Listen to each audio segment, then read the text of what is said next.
इस जी। निर्णय आने से पहले तमाम संचार के माध्यमों में एक ही चर्चा थी, अखिलेश का हम्म। पीडीए, अखिलेश का हम्म। पीडीए। लेकिन उस पीडीए के लोग भी, हम्म। जब पीडीए में जो समाजवादी पार्टी में तमाम लोग कार्य करने वाले जो जी। दलित समाज से पदाधिकारी थे, उन्होंने हम्म। माननीय अखिलेश यादव जी से जब मिलने का समय मांगा तो उन्होंने हम्म। उनसे मिलने के लिए भी मना कर दिया। देखिए, उत्तर प्रदेश की राजनीति को जब हम देख रहे थे तो उत्तर प्रदेश में जो पढ़ा लिखा वर्ग है, जो नौकरी पेशा वर्ग है, शायद उसको ऐसा लग रहा था कि भारत में संविधान बदलने के समय में हम्म। उनको महत्वपूर्ण ये नहीं था कि उनको वोट किसको देना है, कि समाजवादी हम्म। पार्टी को देना है, बहुजन समाज पार्टी को वोट देना है, किसको देना। उन्होंने हम्म। सिर्फ संविधान बचाने वालों को ही वोट दिया। आज हम्म। वही वर्ग अपने आप को सबसे ज्यादा ठगा हुआ महसूस कर रहा है। दलित इस बारे में जरूर मंथन करेगा कि जी। उसके बुरे समय जो भी लोग हैं, चाहे वो कोई हम्म। भी व्यक्ति है, और हम्म। निश्चित रूप से पूरा दलित समाज, क्योंकि बहन जी दलित जी। समाज से आती है, हम्म। उनका उनको इसके लिए शुक्रिया तो नहीं कर सकता, लेकिन हम्म। कहीं ना कहीं दलित समाज आभारी है। और दलित हम्म। समाज को यह एहसास हुआ है कि जो हम्म। अपने हैं वो अपने ही रहते हैं। जिस तरीके से बहन जी ने अपील की है एससी एसटी समाज के लोगों से कि आरक्षण के मुद्दे पर वो एकजुट हो जाएं और आवाज उठाएं, क्योंकि अगर आवाज नहीं उठाई गई तो उन्हें आरक्षण से वंचित होना पड़ेगा। बहुजन समाज पार्टी आमतौर पे इस तरीके की अपील नहीं करती, इस तरीके की राजनीति नहीं करती। तो जिस तरीके से सीधा संवाद बहन जी ने जनता से करने की कोशिश की है, इसके मायने क्या है और इसका फर्क क्या पड़ेगा। जय भीम, नमस्कार। मैं हूं अशोक दास, आप देख रहे हैं दलित दस्तक। मुद्दा फिर से एक बार वही है, आरक्षण में वर्गीकरण का। लेकिन बातें नहीं यह है कि बहन जी आमतौर पे लगातार मीडिया के सामने नहीं आती, इतने कम अंतराल पे। लेकिन एक बार फिर से कल यानी 10 अगस्त को वह मीडिया के सामने आई, और जो एक 9 अगस्त को तमाम बातें कही गई मीडिया के भीतर सरकार की तरफ से, उसको लेके साफ साफ उन्होंने स्थिति स्पष्ट की और निशाना साधा। दरअसल बहन जी ने साफ साफ कहा कि आश्वासन देने से काम नहीं चलेगा, केंद्र सरकार विशेष सत्र बुलाकर क्रीमी लेयर के बारे में स्थिति साफ करे। और इसके अलावा एक जो बड़ी बात यह हुई वो यह हुई कि बहुत सालों बाद, जिसकी लगातार बहुजन समाज पार्टी के समर्थक बाट जोह रहे थे, कहीं ना कहीं इंतजार कर रहे थे, सालों बाद बहन जी ने खुले तौर पे अपील की अपने समर्थकों से और एससी एसटी समाज से कि आरक्षण के मुद्दे को लेकर एकजुट हो जाए और आवाज उठाए, क्योंकि अगर आवाज नहीं उठाई गई तो आरक्षण से वंचित हो जाना पड़ेगा। उन्होंने राष्ट्रीय स्तर पर जाति जनगणना की बात की, और इसके अलावे बीएसपी सुप्रीमो ने सुप्रीम कोर्ट में भी रिजर्वेशन की मांग कर दी, जो कि एक बड़ा कदम है किसी भी राजनीतिक पार्टी के ऊपर। उन्होंने कहा कि तमाम राजनीतिक दलों को अपनी स्थिति स्पष्ट करनी चाहिए कि इस बारे में उनकी क्या राय है, क्योंकि संविधान लेकर घूमने वाले तमाम दल चुप्पी साधे हुए हैं। यहाँ तक कि कांग्रेस पार्टी ने, जो कि मल्लिकार्जुन खड़गे को, जो कि दलित समाज से आते हैं, इस समाज से, उनको आगे कर कर चुनाव लड़ा, उनको लगातार आगे दिखाया, और एक बार फिर से इस पूरे मुद्दे पर राहुल गांधी ने चुप्पी साध रखी है और कहीं ना कहीं मल्लिकार्जुन खड़गे को आगे कर दिया, जिनका स्टेटमेंट था कि तमाम विचार विमर्श चल रहा है, उसके बाद वो लोग अपनी स्थिति साफ करें। इसके क्या मायने हैं? क्योंकि बहन जी ने सालों बाद ये कहा है कि लोग अब तैयार हो जाए, तो क्या बीएसपी फिर से एक बार खुलकर मैदान में आने के लिए तैयार है?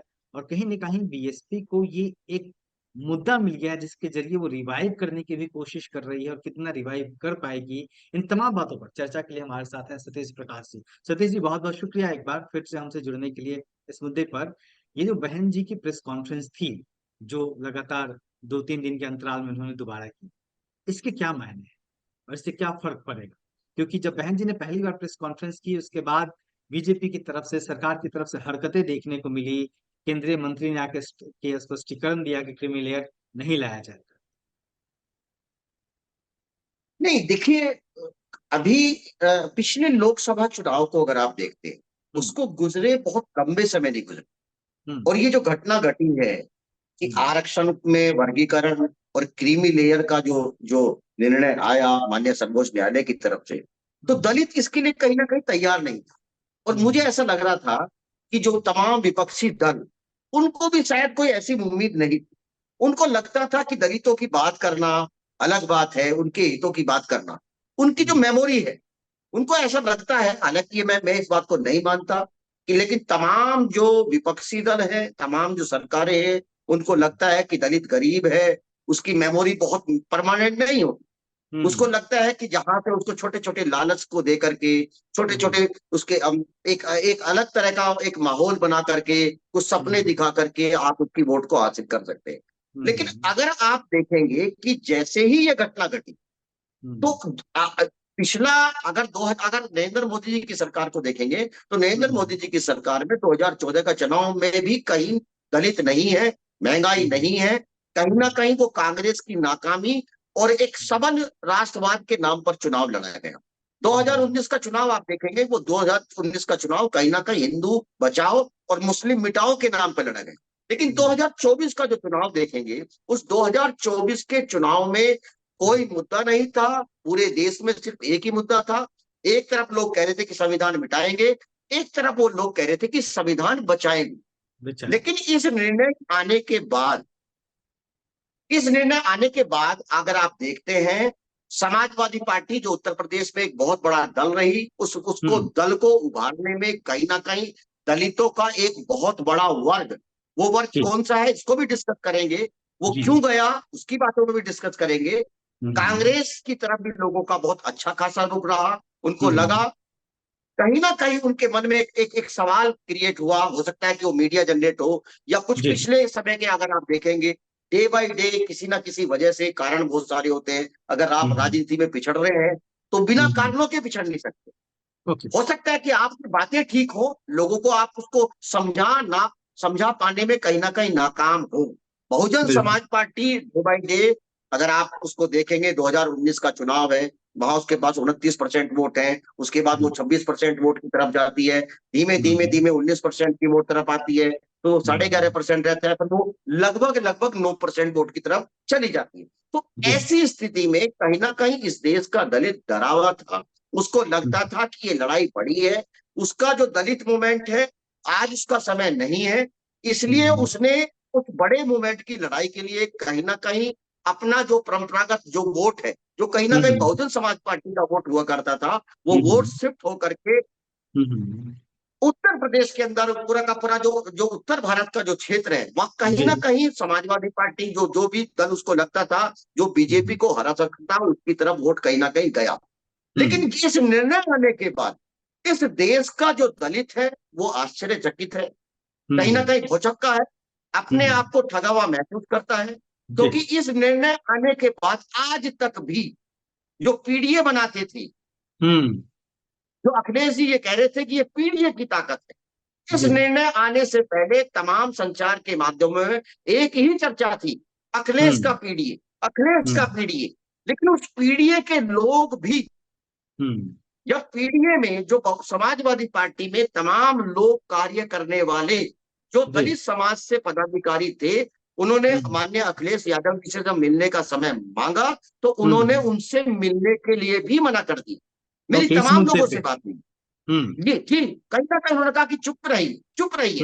उनके अंदर भी हम्म कहीं ना कहीं कुंठा का भाव पैदा हुआ, उनको लगता कि यार हम्म समाज की कहीं ना कहीं जरूरत है, और समाज तमाम लीडर से, वो बहुजन हम्म समाज पार्टी की तरफ देख रहा था, वो जी समाजवादी पार्टी की तरफ भी देख रहा था, और कहीं ना हम्म कहीं वो कांग्रेस की तरफ भी था।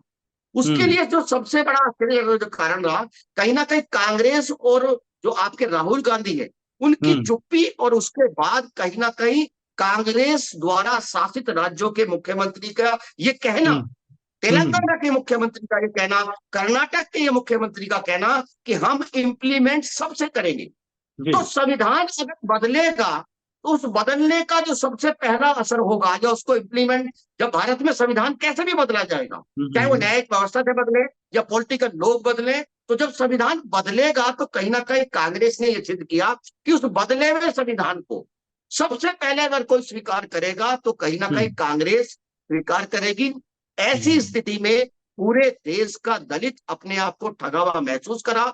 उसके तमाम सामाजिक संगठन, हम्म, हमने पहले की भी डिबेट करी, वो कोई जी पॉलिटिकल डिबेट नहीं थी, हम्म तमाम हम्म लोगों से अपील करी, तमाम उन हम्म दलितों से अपील करी कि आप हम्म जाइए, आप दल में किसी में भी काम करें, लेकिन अपने दल के लोगों के ऊपर ये प्रेशर क्रिएट करें। उसके बाद अगर आप देखेंगे तो बहुजन समाज पार्टी जो बहन जी की पहली जो उन्होंने उन्होंने जो पहले की पहली प्रेस के सामने जो बातें कही, प्रेस कॉन्फ्रेंस की, उन्होंने तमाम लोगों से, वो पॉलिटिकल नहीं थी, उसमें तमाम लोगों से और तमाम दल के लोगों से उन्होंने ये अपील करी कि ये मुद्दा राजनीतिक नहीं है, ये दलितों के अस्तित्व का मुद्दा है। और ऐसे समय में तमाम दलितों के लीडर्स, चाहे वो बीजेपी में काम करते हो, चाहे वो कांग्रेस में काम करते हो, चाहे वो समाजवादी पार्टी में काम करते हो, या देश के किसी भी हिस्से में किसी भी दल में काम करते हो, उनको आज आना चाहिए, जी क्योंकि ये समय है।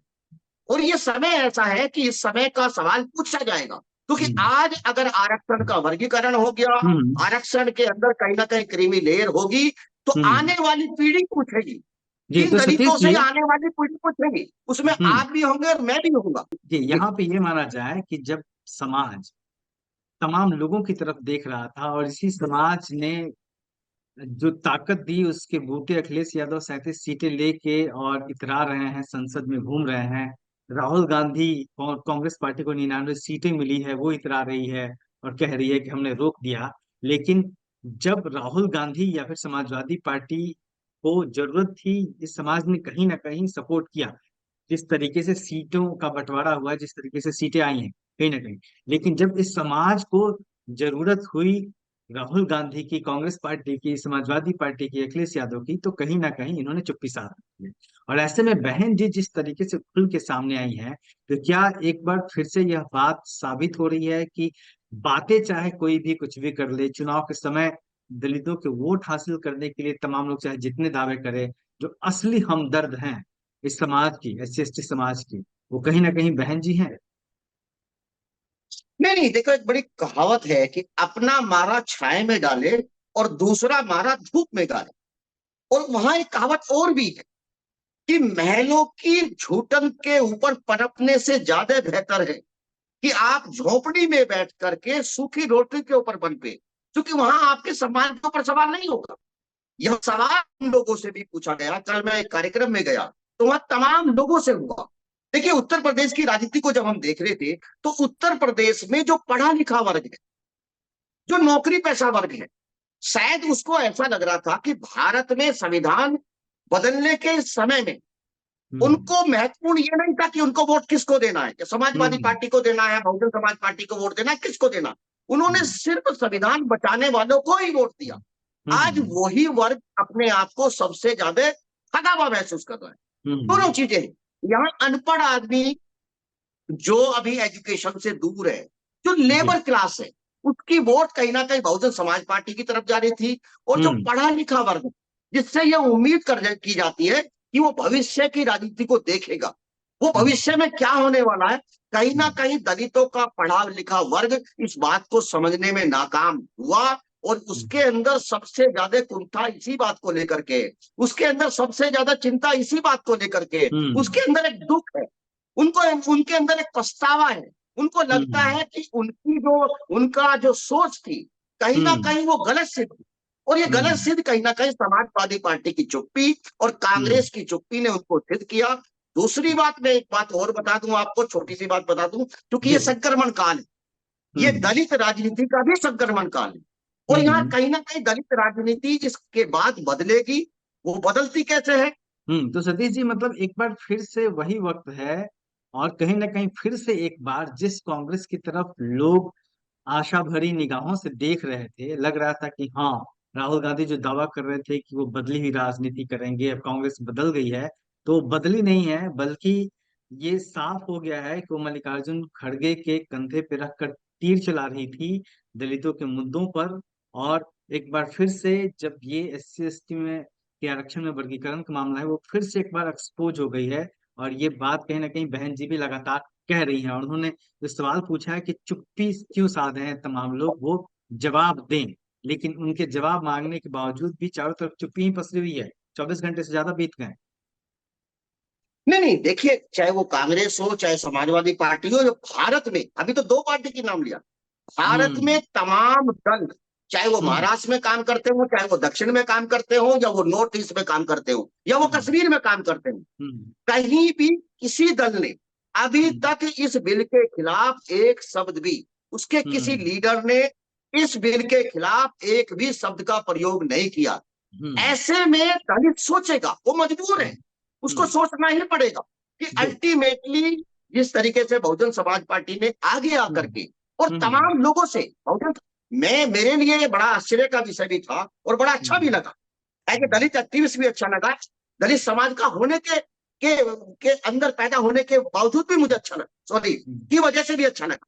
मुझे अच्छा लगा कि अगर बहन जी जनमानस के मुद्दे पर, दलितों के अस्तित्व के मुद्दे के ऊपर उन्होंने तमाम देश के विभिन्न दलों के अंदर काम करने वाले तमाम दलितों से और तमाम हम्म। उन मानवतावादी लोगों से अपील करी, तमाम लोगों से ये कहा कि ये हम्म। दलितों के अस्तित्व का सवाल है, इसके ऊपर कहीं ना कहीं आपको बोलना चाहिए।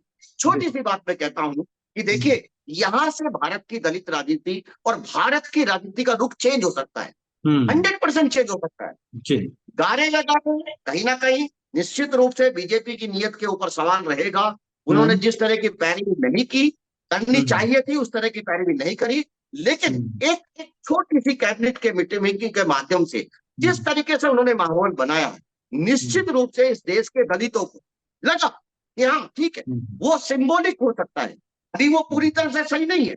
मेरा मानना यह है कि अगर कहीं ना कहीं ये भारत की दलित राजनीति का टर्निंग पॉइंट है, यहां दलित मजबूर है कि कौन सच्चा है और कौन अपना है। ये 2 अप्रैल की हम्म। घटना नहीं है, कहीं ना कहीं उनके आरक्षण के ऊपर एक सवाल है।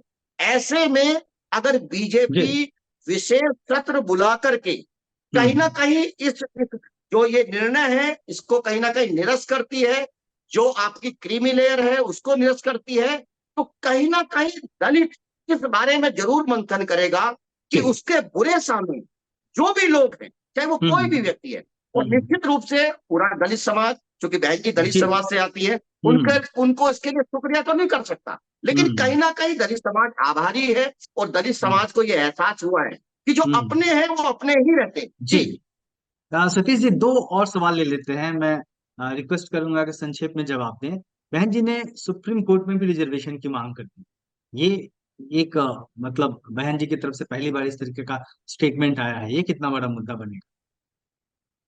नहीं देखिए, एक सवाल पूछा जाना चाहिए, जो हम्म। ये निर्णय आया है अब इस हम्म। देश में अलग अलग, अब सिर्फ आरक्षण सरकारी संस्थानों में नहीं है, इस हम्म। देश के तमाम दलित लीडर को यह भी मानना चाहिए कि इस हम्म। देश में सरकारी संस्थानों में अवसर की बहुत कमी है। अभी हम्म। हम भारत में बाबा साहब के बाद में दलित हम्म। एजेंडे में बहुत परिवर्तन नहीं कर पाए। ये हम्म। तमाम दलित राजनीति और दलित मूवमेंट के लिए स्वर्ण काल है कि हम्म। उसको इस देश की व्यवस्थाओं के ऊपर ये दबाव डालना चाहिए कि इस हम्म। देश के जो जो प्राइवेट सेक्टर है उसके अंदर रिजर्वेशन देना ही पड़ेगा। और ये बात इसलिए भी है कि अगर हम्म। अमेरिका पूंजीवादी है, वहां जी। प्राइवेट सेक्टर लागू है, अगर जी। अमेरिका प्राइवेट सेक्टर में डाइवर्सिटी, तमाम जो ब्लैक्स लोग हैं उनको रिप्रेजेंटेशन दे करके उनको अगर आगे बढ़ सकता है। दूसरी बात मैं ये कहूंगा कि देखो ये समय है और इसको हम्म। बड़ी गंभीरता के साथ देखना चाहिए। और जी। सिर्फ बहुजन समाज पार्टी नहीं है, तमाम देश के लीडर्स को आगे बढ़ करके ये स्वर्ण जी। काल है। एक छोटी सी बात मैं जरूर कहूंगा कि कहीं ना कहीं दलित लोगों को यह भी बताना पड़ेगा कि हम्म। जहां जहां रिजर्वेशन है वहां वहां हम्म। दलित है, जहां रिजर्वेशन नहीं है वहां दलित नहीं है। सेना में हम्म। भी रिजर्वेशन होना चाहिए, हम्म। जो आपकी न्याय व्यवस्था है वहां भी रिजर्वेशन होना चाहिए। आखिरी सवाल है मेरा। संक्षेप में जवाब चाहिए कि जिस तरीके से बहन जी ने अपील की है एससी एसटी समाज के लोगों से कि आरक्षण के मुद्दे पर वो एकजुट हो जाएं और आवाज उठाएं, क्योंकि अगर आवाज नहीं उठाई गई तो उन्हें आरक्षण से वंचित होना पड़ेगा। बहुजन समाज पार्टी आम तौर पे इस तरीके की अपील नहीं करती, इस तरीके की राजनीति नहीं करती। तो जिस तरीके से सीधा संवाद बहन जी ने जनता से करने की कोशिश की है, इसके मायने क्या है और इसका फर्क क्या पड़ेगा? 2 मिनट नहीं में जवाब देखिए, दें। देखिए डॉक्टर साहब, राजनीतिक मुद्दे रोज बदलते हैं। जी। ये आरक्षण में परिवर्तन, आरक्षण में कैटेगरी, आरक्षण हम्म। में क्रीमी लेयर, ये कोई राजनीतिक मुद्दा नहीं है। हम्म। ये एक दलितों के अस्तित्व का सवाल है। हम्म। और अगर आज भी अगर बहुजन समाज पार्टी चुप रहेगी तो फिर कब बोलेगी? जब हम्म। इस देश का दलित ही खत्म हो जाएगा, जब उसका अस्तित्व ही हम्म। खत्म हो जाएगा, तो फिर आपको बोलना कब है? मेरे जी। हिसाब से कहीं ना कहीं बहन जी ने बिल्कुल बिल्कुल सही स्टेप है, बिल्कुल हम्म। सही तरीके से उन्होंने अपनी बात रखी। और हम्म। निश्चित रूप से पूरे देश का दलित ये उम्मीद भी कर रहा था क्योंकि हम्म। उसमें कहीं ना कहीं उनको अपनापन नजर आता है। और जी। ऐसा नहीं है, उन्होंने जब अपनेपन की बात आई, उन्होंने 2 बार पीसी करी, उसके तमाम हम्म। लीडर, अभी मैं देख हम्म। रहा हूँ, अभी मैं जहां जहां जा रहा हूँ, हम्म। तमाम बहुजन समाज पार्टी के जो कोऑर्डिनेटर है, तमाम बहुजन समाज पार्टी के जो जिलाध्यक्ष है, तमाम हम्म। बहुजन समाज पार्टी के जो जो जो कार्यकर्ता हैं, आज वो हम्म। आज वो चुनाव की तैयारी इतनी नहीं कर रहे जितनी वो हम्म। इस आरक्षण को बचाने की लड़ाई लड़ रहे हैं, तमाम लोगों को हम्म। घर घर जाकर के जागरूक कर रहे हैं। तो हम्म। निश्चित रूप से इस देश का दलित जो है, बहन जी को निश्चित रूप से जी। सम्मान सबका है, और इससे हम्म। सम्मान कहीं ना कहीं बढ़ेगा भी जी। जी।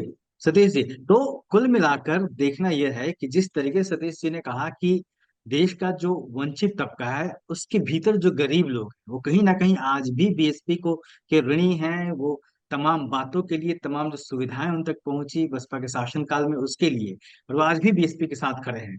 लेकिन जिस तरीके से एक पढ़ा लिखा वर्ग बीएसपी से छटका दूर गया, या फिर संविधान बचाने के नाम पे गया हो, या फिर जो भी बात है, आज की लड़ाई जो आरक्षण बचाने की लड़ाई है, जो बीएसपी लड़ रही है, जो बहन जी लड़ रही हैं, वो कहीं ना कहीं उन गरीब मजदूरों के लिए नहीं लड़ रही हैं जिन्होंने बसपा को वोट दिया, बल्कि उन पढ़े लिखे लोगों के लिए लड़ रही हैं जिन्होंने संविधान बचाने के नाम पर और दूसरे मुद्दे पर किसी दूसरी पार्टी को वोट किया।